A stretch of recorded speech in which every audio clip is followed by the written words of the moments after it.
Hey guys, it's your girl Kizzy Rock, and yes, Kizzy Rock is my birth given name. Happy Sunday, guys. I want to say hey to all my subscribers, new as well as season. Got a word for you. Tap in. Happy Sunday, guys. So, guys, I made a post on the community post that stated, and I quote, "Sis, is he running from you, or is he running from the conviction he feels when he's around you?" Right, gentlemen. I'm not excluding you. In fact, I'm including you. So this recording resonates with you. Please plug in your lady. Get in where you fit in. We're all one big happy family here. All right, guys. So let's start. All right. So my chosen ones, as some of you know, God uses us so crazy, right? Definitely for myself, I stand firm and planted in knowing how God uses me. Right? Very untraditionally. But this is why you have to be so confident in the way God uses you. Because again, everyone is not on the pulpit. Everyone is not, churchy, holy, respectfully. Everybody is just not in one direction in the way God uses people. But if you're not careful and if you're not solid, and in fact, you're more shaky, then you will allow maybe the judgments of people, or maybe people who can't grasp that God uses people differently. Like you will start to let that stuff get in your spirit, and before you know it, you're in a lane that's not your own lane, and now you're not seeing any fruit. You're not seeing fruit because you're not in your lane.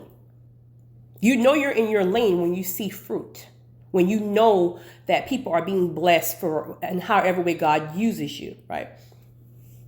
Can't worry about what folks think and what they can't understand. It's not for them to get it.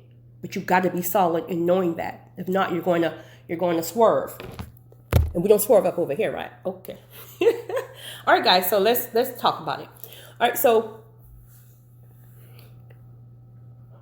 sometimes God will give you a revelation about a person, right? A download or whatever. And many times, if not all, God won't show you the full picture, because listen, I'm convinced if God shows us the full picture of when we first answer the call, honey, we all are going to Mars, because we ain't got time for that, right? So God will show you things, but he doesn't show you the ending. He does not show you the routes that you would have to take, and the warfare, the attacks, the delays, the frustration. He doesn't show us all that stuff. And so what happens? Many times when we can't see it, right? When we can't see the ending of it, we start to create our own storyline. Right? We start to put labels on things. Well, God said this is my wife, or God said this is my husband. And very well could be, right? Or God says this person is this, and they're going to do that, and they're going to do this. This is how they're going to fit into my life. Like, we're putting the labels on these things unless, all caps, unless God have given you the revelation to say, hey, that person is going to be such and such. Then that's different. But we're speaking about when God only gives you the download about the person, but didn't give you, the ending of it. And because you don't have the ending, and because you've already put your own labels on it, when you encounter these individuals and they're not giving you the feedback that you expect, you tend to think like, oh, I'm the problem. It's about me. I'm not good enough. I'm not beautiful enough. I'm not handsome enough. I don't have enough money, right? You're getting too much up in your own head about it and your emotions about it. And in fact, this is a spiritual assignment. Not a head or emotional assignment. This is a spiritual assignment. So in fact, God may use you, right, to be a vessel to help assist, all caps, assist bringing this person in, or however God chooses to use that person, how God wants to use that person, right? Because like I said in the post, contrary to most belief, everybody isn't happy about their call. Some people run from their call. A lot of people run from their call for different reasons, of course, for different reasons. So then you have some people who are literally going to be Forrest Gump on you. So when you meet them, when God fixes it, where now, okay, he's giving you the revelation, but now he's bringing some things together in the flesh. So now you may have an encounter with this person. You may be sitting with this person on a regular basis. Who knows? But this person, you feel like this person is constantly pulling from you. They're constantly going ghost on you, right? They're constantly just not giving you that feedback that you want. And now you're up in your own head and your own flesh thinking it's about you. So now what you're doing, now you want to start changing yourself because you don't feel like you're enough for them. And that's why they're ghosting you, never understanding that they're not ghosting you. They're trying to ghost that conviction because they know God is using you for a bigger purpose and you're just not ready for that. And now you're trying to change everything about yourself because you don't feel good enough. You don't feel like that's what they want. You're not what they want, and that's why they're running. And now you're changing yourself from the very same person that God needs, all cap, needs you to be in order to bring them in. As a vessel, that is. And now what are you doing? You're watching their social media. You're on their Facebook, you're on their YouTube, you're on their Instagram, you're on their TikTok, whatever they got going on. You're sitting there and you're torturing yourself because you're trying to understand, why won't they say they're busy and they ain't got time for me, but yet they're constantly on social media. They're doing other things, they're going other places. So it has to be me because they're really not as busy as they say, because look. And you're all back in your own head thinking that it's you. It's not you. It's them. Let me tell you, regardless of, excuse me, first of all, there's no perfect people, right? There's no perfect people. And that's what irritates me sometimes about churchy, holy folks, right? You want to send everybody to hell. Everybody to hell. Everybody. And this is why a lot of people run from their call, because they feel like, well, if I'm not perfect, if I'm not walking around with some Stacey Adams and, I'm going to be judged. So they rather run from the call because they think that they have to be this perfect person and can't make mistakes because people are going to condemn them. So yes, move in love, move in truth, but still have transparency. So again, some people are running from the call because they feel like their whole life is going to be shifted overnight and they just don't know how in the world they're going to make it. And so now you're trying to force. Okay, first of all, God doesn't force himself on anybody because he didn't force himself on you, right? You answer the call. So that frustration will start to kick in now when you're trying to make it. You're trying to make it happen. You're trying to make this person see you for who you are. You're trying to make them understand like, hey, God sent me and you're over here with these foolishness.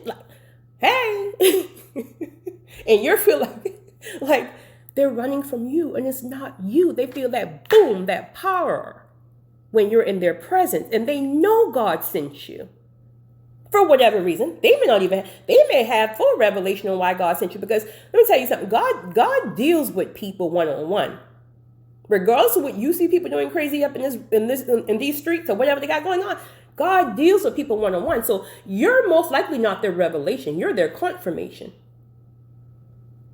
So it's almost like that. Oh, Lord, God's sending me confirmation after confirmation. Ooh, that means he's calling for me. Ooh, I got to, oof. So let me stay from around you because, I keep getting convicted and I'm just not ready. And you're thinking, I'm just not pretty enough. Maybe I'll go get a BBL. Because the girl on his Instagram had a beauty. And all along, it's not about you.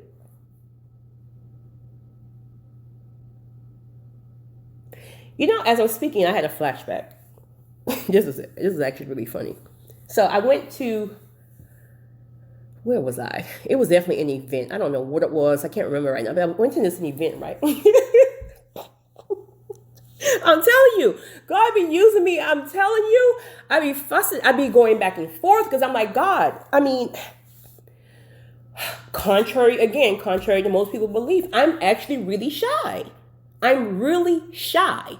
But when I hear from God and when he tells me to do something, that's when I kind of get like just this confidence and this, but overall, I'm a really shy person.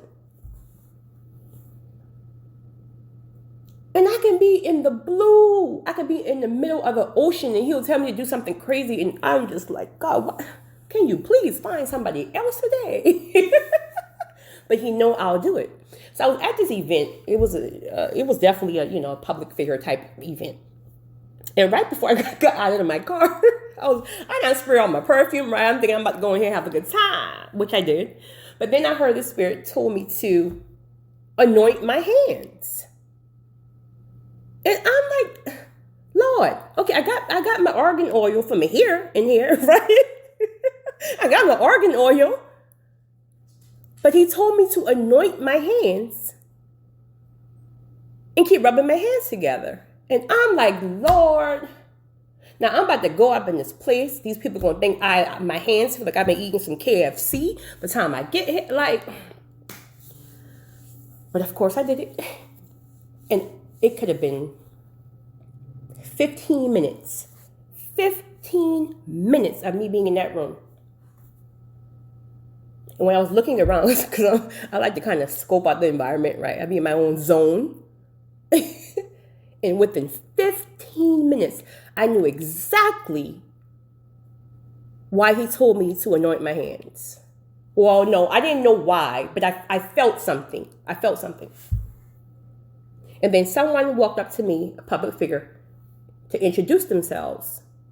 And then they went to shake my hand, very gentle or whatever. But when they shook my hand, they jumped back. Ooh, right? So throughout that night, I remember kind of seeing them in passing, but it's almost like they knew. They knew. I don't know what they know, and I don't even know what God said to them, but they knew something.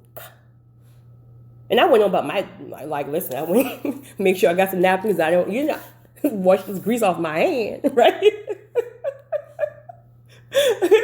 But I'll never forget the feeling I felt. And God didn't give me everything, right? We're just nosy, but he didn't give me everything, but he did give me that person got confirmation, and whatever it was they needed, they got confirmation, and it was through me. So please understand, my sisters or my brothers, if you're dealing with something and you know that God have you on assignment with a person, and you're not getting the results that you think, be mindful, or try to be mindful that you're not looking at it too much in a fleshly way. And truth of the matter is, it may manifest in its entirety in a fleshly way, but that's not what it's supposed to be now. That's a distraction from Satan, because if he gets you too much up in your flesh and your emotions, now you're going to get frustrated. You're going to abort the mission, and the assignment is never fulfilled. Piece by piece, step by step, get out of your own head. It has nothing to do with your lack of money and your lack of this and your lack of looks and you are everything. You are everything. Trust me when I tell you, you are already everything. It was made for you. You are everything. But Satan will try to get you to change and maneuver and swerve